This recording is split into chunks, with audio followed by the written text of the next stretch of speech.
UK हुकूमत ने BRP holders के खिलाफ मजीद घेरा तंग कर दिया है, जिसके बाद तमाम बीआरपी होल्डर से बहुत सी सहूलियात छीनी जा रही हैं। आपको ऐसा क्या करना पड़ेगा कि आप यूके में भी रहें और तमाम सहूलियात से फायदा भी उठा सकें। आज की इस वीडियो में तमाम तफसीलात मौजूद हैं। बिस्मिल्लाहिर्रहमानिर्रहीम। देश परदेश में मैं हूं आपका मेजबान इमरान असगर। दोस्तों, देश परदेश आपका अपना चैनल है, इसे जरूर सब्सक्राइब करें, बेल आइकन को प्रेस करें और हमारी वीडियोस को ज्यादा से ज्यादा शेयर करें। दोस्तों, जैसा कि आप जानते हैं कि यूके की हुकूमत बहुत तेजी से डिजिटलाइजेशन की जानिब बढ़ रही है। ऐसे में पूरे इमिग्रेशन स्टेटस को डिजिटलाइज किया जा रहा है, लेकिन वो तमाम लोग जो इसको अडॉप्ट नहीं करेंगे, पीछे रह जाएंगे, उनको बहुत ज्यादा मुश्किलात का सामना करना पड़ सकता है। अब इन मुश्किलात से बचने के सबसे बेहतरीन रास्ता ये है कि सबसे पहले हमें पता होना चाहिए कि आखिर बीआरपी होल्डर्स और ई वीजा होल्डर्स के दरमियान फर्क क्या होगा। अगर बीआरपी वाले ई वीजा की जानिब नहीं जाते तो इनको क्या मुश्किलात हो सकती हैं। तो सबसे पहले हुकूमत की वो स्टेटमेंट जिसमें आपको पता चलेगा कि डिजिटलाइजेशन कितनी जरूरी है और इसके ना करने के क्या नुकसानात हो सकते हैं। यूके होम ऑफिस की जो स्टेटमेंट है वो आपके सामने आ रही है, इसको गौर से देखें। मैं अपने मोबाइल पे पढ़ूंगा ताकि आपको पता चल सके कि आपने बीआरपी तक रहना है या ई वीजा की जानिब कन्वर्ट होना है। तो ये स्क्रीनशॉट आपके सामने। दोस्तों, यूके हुकूमत का कहना है कि UK visas and immigrations are developing a digital immigration system. This means we are replacing physical document with an online record of your immigration status. This is known as an e-visa.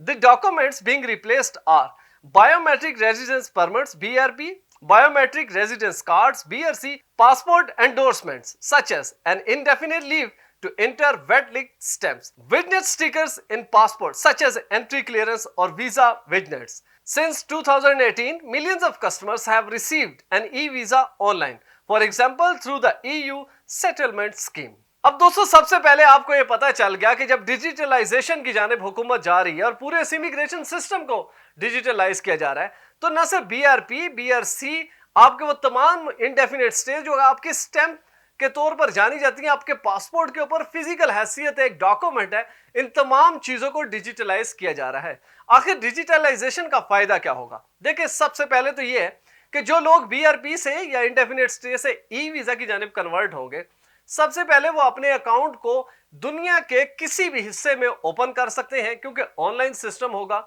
इसकी lost and found की जो reports हैं वो बिल्कुल नील हो जाएंगी। कोई आपको गुम होने की जरूरत नहीं, कहीं आग लगी है उसमें आपके डॉक्यूमेंट जाया हो गए, ऐसी तमाम शिकायत बिल्कुल हमेशा के लिए खत्म हो जाएंगी।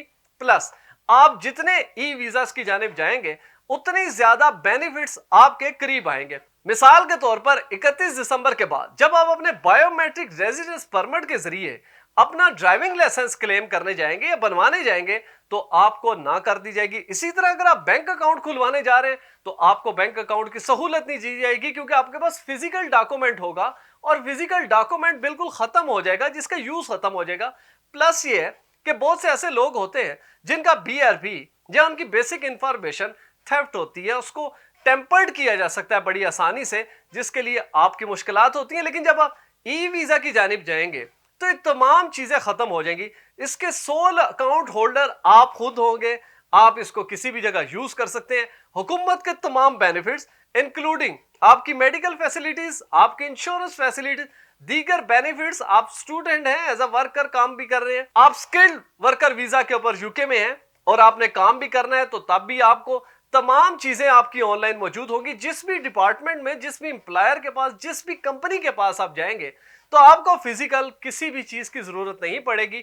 जस्ट आपने अपना लॉगिन जो है वो उसको लॉगिन करना है और उसमें आपकी डिटेल्स मौजूद होंगी और उसको वेरीफाई करना उस कंपनी के लिए जो आपको हायरिंग की तरफ जा रही है या आपको गवर्नमेंट जॉब मिलने जा रही है, उस कंपनी के लिए आप खुद सोचें कि कितनी ज्यादा आसानी होगी। और सबसे बढ़कर आपकी ट्रैवलिंग, जब बीआरपी के ऊपर आप ट्रैवलिंग करते हैं, मिसाल के तौर पर कोई शख्स यूके से भारत जाता है और वापसी पर वो अपना बीआरपी कार्ड लॉस कर देता है, तो आप जान सकते हैं कि उसके जो ट्रैवलिंग डॉक्यूमेंट्स की क्रिएशन होती है वो कितना मुश्किल प्रोसेस है। एम्बेसी को इन्वॉल्व करना पड़ता है, यूके होम ऑफिस के साथ आपको बहुत सारी ईमेल्स करनी पड़ती हैं, फिर जाके आपका ये मसला हल होता है। लेकिन जब आप ई वीजा में कन्वर्ट हो जाएंगे तो आप बेशक भारत में हैं, बांग्लादेश में, पाकिस्तान में, किसी भी मुल्क में हैं, आपको सबसे पहले तो कोई खतरा नहीं है कि आपका बीआरपी लॉस होगा या उसमें फ्रॉडलेंट हो सकती है। जब आपके पास ई वीजा होगा तो आप दुनिया की किसी भी एयरपोर्ट पर या किसी भी इमिग्रेशन सिस्टम में इसका लॉगिन जो है वो आपके सामने ओपन हो सकता है और आप बड़ी आसानी से तमाम facilities being a resident of UK आप हासिल कर सकेंगे। और दोस्तों याद रखें, जो लोग अपने बीआरपी को अपडेट नहीं कर रहे ई वीजा के साथ, सबसे पहले तो यूके में उनकी मुश्किलात होगी। आपका क्रेडिट कार्ड जो है वो ऑपरेट नहीं हो सकेगा। सबसे पहले आपका बैंक अकाउंट फ्रीज कर दिया जाएगा और इसी तरह वो तमाम सहूलियात, इवन कि आपके अगर बच्चे भी तालीम हासिल कर रहे हैं यूके में, तो आपके लिए मुश्किलात हो सकती हैं। लिहाजा फौरी तौर पर अपना बीआरपी ई वीजा के साथ अपडेट करें। इस सारी सूरत हाल में हुकूमत का क्या मौक़िफ़ है, इस हवाले से यूके के इमिग्रेशन मिनिस्टर क्या कहते हैं, उनकी स्टेटमेंट आपके सामने, इसको गौर से देखें ताकि आपको सारे प्रोसेस की सेंसिटिविटी का अंदाजा हो सके। आपके सामने स्क्रीनशॉट। दोस्तों, minister for legal migration and the border का कहना यह है कि we have already taken really significant steps to digitally transform the border and immigration system and this wider rollout of e-visa is a key part of that process. Replacing physical immigration documents with e-visas will ensure firm control over who comes here to live, work or study, strengthening border security and preventing abuse of the immigration system while delivering cost saving for UK taxpayers. अब दोस्तों आपको पता चल गया कि हुकूमत digitalisation के हवाले से किस हद तक सीरियस है। अपने तमाम बॉर्डर्स, अपनी तमाम इमिग्रेशन सिस्टम को वो डिजिटलाइज कर रहे हैं। दूसरी जानिब उनका फोकस ये है कि आप देखें कि मिलियंस ऑफ कार्ड्स जो है वो प्रिंट होते हैं, मिलियंस ऑफ बीआरपी आपको मिलते हैं, तो उसमें अल्टीमेटली पेपर या कार्ड का इस्तेमाल होता है। तो टैक्स पेयर की कितनी ज्यादा अमाउंट जो कि आपकी डेवलपमेंट के ऊपर खर्च होनी चाहिए, सिर्फ इन डॉक्यूमेंट्स के ऊपर खर्च होती है। तो हुकूमत ये चाहती है कि आपको जब ई वीजा इशू करे तो ऐसे तमाम इखराजात जो टैक्स पेयर्स के पैसों से इन कार्ड की प्रिंटिंग या पेपर की प्रिंटिंग पे लगते हैं, वो तमाम पैसे बचाए जा सके और आप लोगों के ऊपर सर्व किए जाए। इसी तरह जब आप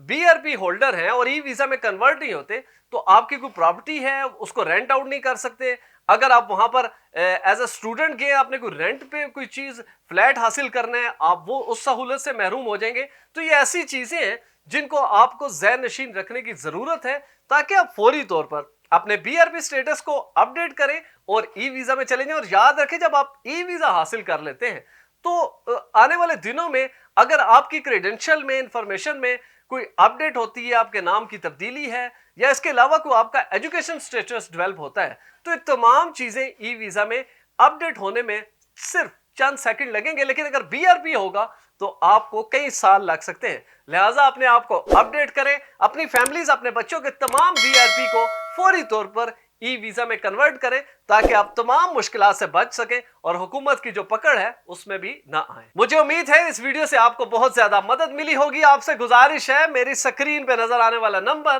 बिलाल प्रोडक्शन का, इनको उस वक्त कॉल करें जब आपने वीडियो फुटेजेस बनानी हो, फोटो शूट करना हो एचडी क्वालिटी का, वीजा, इमिग्रेशन और इनसे जुड़े दीगर मसाइल के हल के लिए। देखते रहिए देश परदेश इमरान असगर के साथ।